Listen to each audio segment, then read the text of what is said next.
manejar todo un conjunto de lenguaje por ahí que no es verbal, con gestos, con pausas, con silencios, con expresiones, porque también yo he tenido profes, digámoslo, también hay gente que dice: hola, buenas tardes, conmigo van a ver Introducción al Embole 1.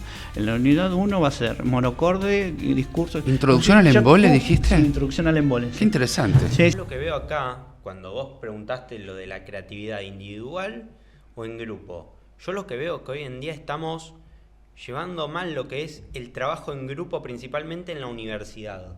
Porque a mí me ha pasado que he tenido trabajos en grupo en donde no conocía a las personas, hablaba por grupo de WhatsApp, se enviaba lo que cada uno tenía que hacer y listo, chau, nos fuimos.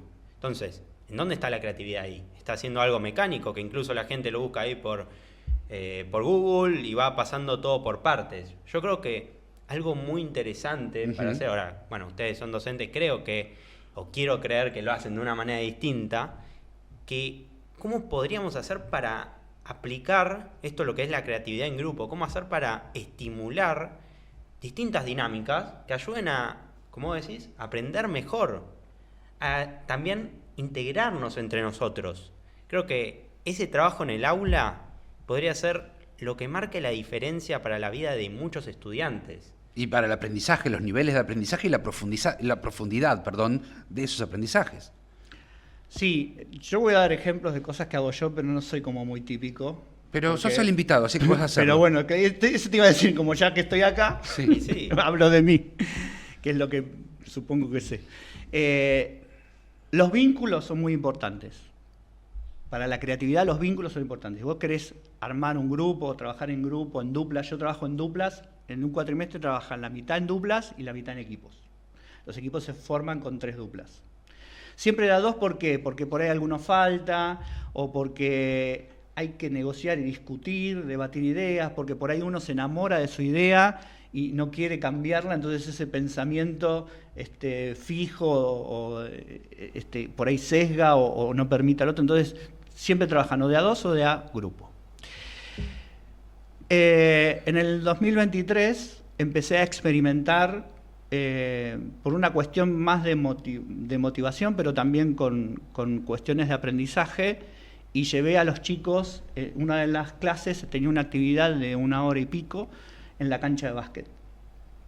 Entonces, la idea, otra vez trabajando con analogías como vos mostrabas, era que ciertos conceptos que yo trabajo en la materia, en la asignatura, no solamente los puedan comprender a nivel conceptual, sino que los experimenten, los vivencien. Entonces, por ejemplo, si yo quiero explicar el concepto de pensamiento divergente, entonces yo puedo, a la antigua, el pensamiento divergente es una capacidad que encontró Guilford y la describió en 1900, y anotá, entonces tipos ahí están todos anotando, el pensamiento divergente. Listo, queda ahí. Te tomo el parcial de pensamiento divergente, entonces un día antes, sobre todo a la noche, 3 de la mañana, no lo hagan, tienen que dormir antes del parcial, y pensamiento divergente.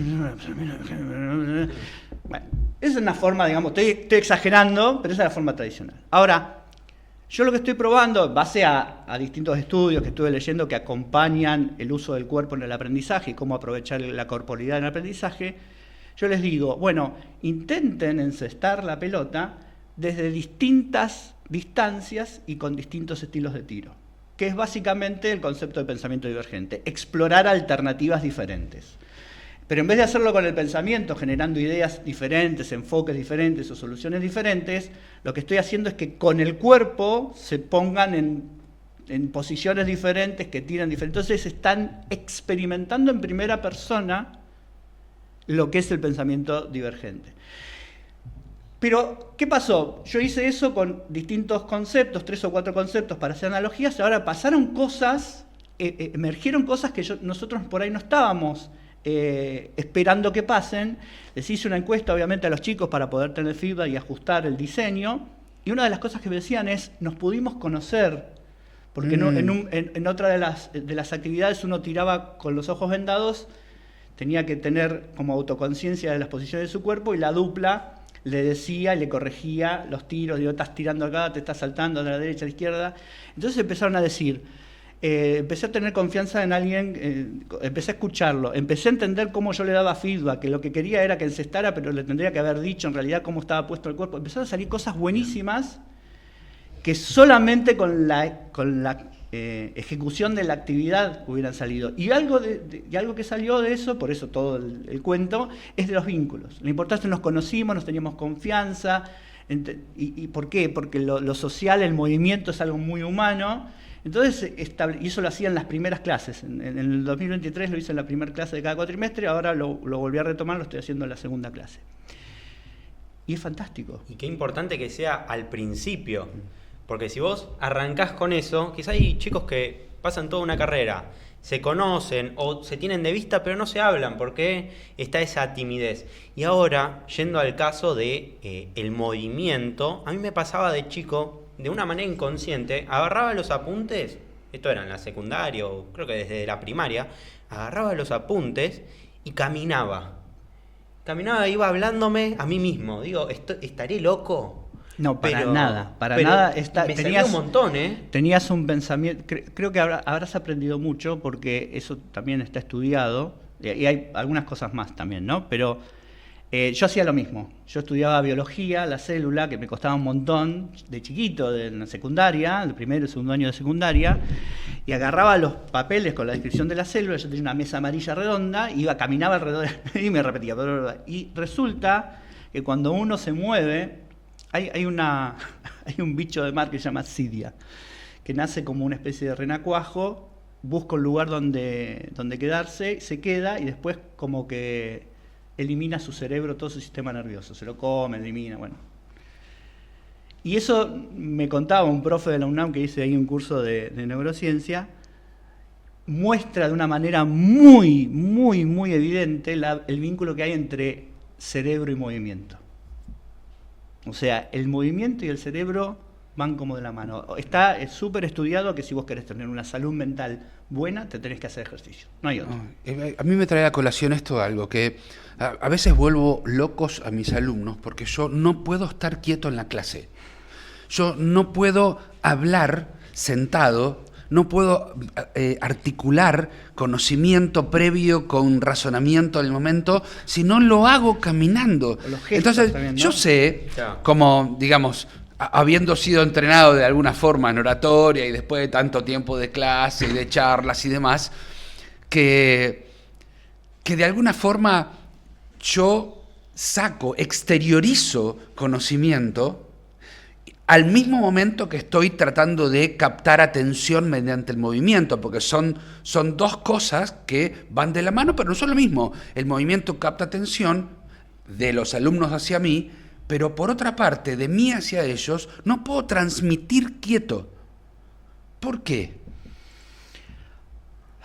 No sé, yo tenía una profe italiana que decía, si a mí me atan las manos no puedo dar clase. ¿No? Bueno, muy tano. Hay un poco de eso. Muy tano. Pero bueno, supongo que eso será por la forma de ser, unos tendrán más marcado que otros, pero es cierto que los gestos acompañan mucho. Hay todo un estudio del lenguaje no verbal, no soy experto en el tema, pero sé que existe, y que gesticular también es algo muy humano y que digamos, complementa el mensaje, ¿no? De hacer gestos, silencios, mirar, ¿no? Hay como un montón. Si vos estudiaste oratoria, seguramente habrás encontrado un montón de recursos que no son el discurso o cómo narro algo, sino es, y presten atención, o típico que hacemos, pregunta de parcial. Total. ¿No? Total. Ojo, déjate boludear y anoten. Esto lo subrayan, claro, esto lo resaltan. Entonces, claro. O silencios, ¿no? Por ahí decís algo que querés que reflexione o piense y tirás en la creatividad, es innovación y valor.